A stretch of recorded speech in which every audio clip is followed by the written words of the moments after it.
You look great. Thank you. You look great too. Thank you. Yep. I don't know how old you are, but 55. Oh, wow. You look real good. Thank you. Yeah. We could grapple later.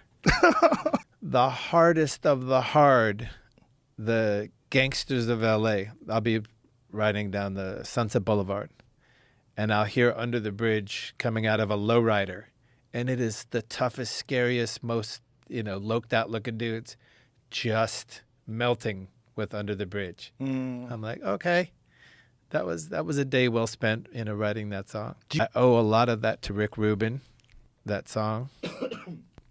He's amazing, isn't he? He's all right. What a trip. He's all right.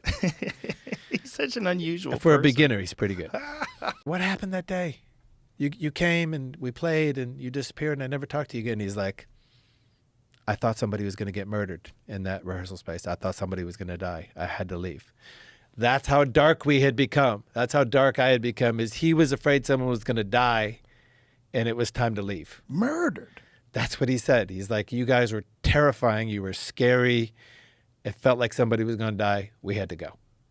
But I didn't realize it was that dangerous. He was scared. I had that reaction.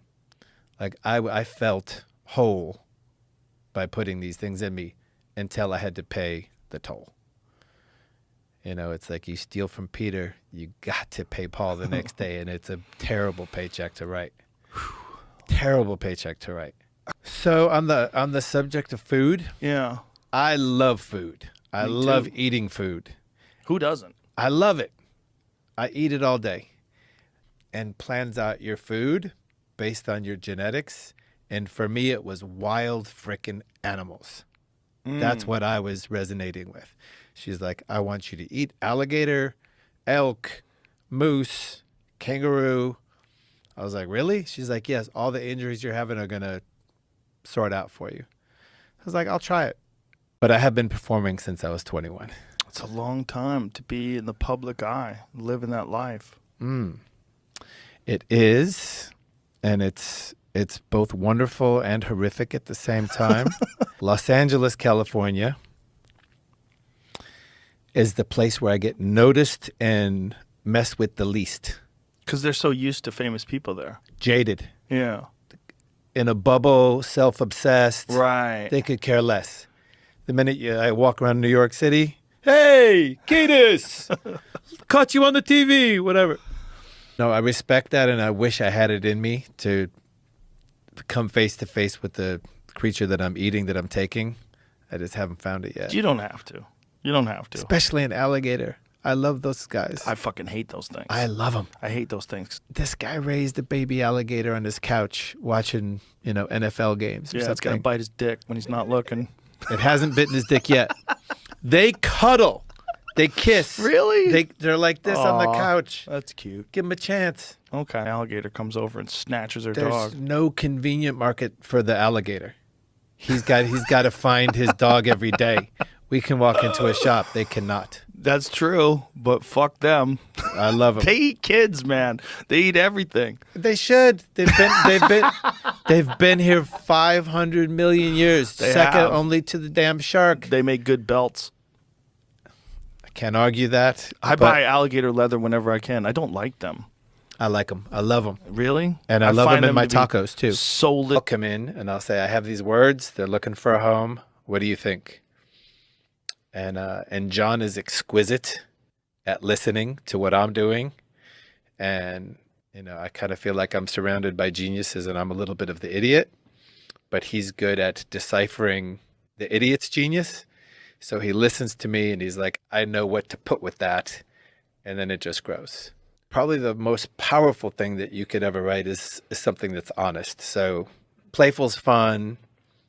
Intellectual is fun, interesting is fun, but when you crack into that emotional thing where it hurts or just one of those moments of honesty, that's perhaps the most valuable. In the end, this is a life of suffering. Fortunately, my destiny was meant to survive that, and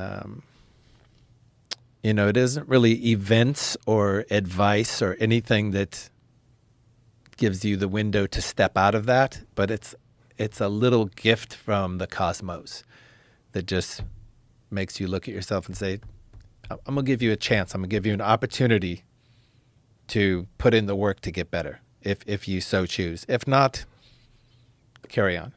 So we took the LSD. We drove his car. We got in the tanks. I thought it was just going to be, ooh, trippy dippy. Forget it. I was 10 billion miles away in outer space. An astral plane experience. Yeah. So every time I go there, which is daily, I wake up and I'm like, oh, where's my thing? And how come these people aren't doing what I want them to do? The voice comes into my head, don't be a bitch. Right. We went to Graceland when it was not commercialized. It was a very small little tour. You could walk right through the house, into his cars, the garage. There were no restrictions. And I went in there and I was so obnoxious. And so horrible, because all these people were just in awe of every little element of Elvis's life. It's like, isn't this where he took a shit on the toilet and like OD'd on pills? And because I was just a little idiotic punk rocker who had no broader sense of greatness and how people might be relating to this guy.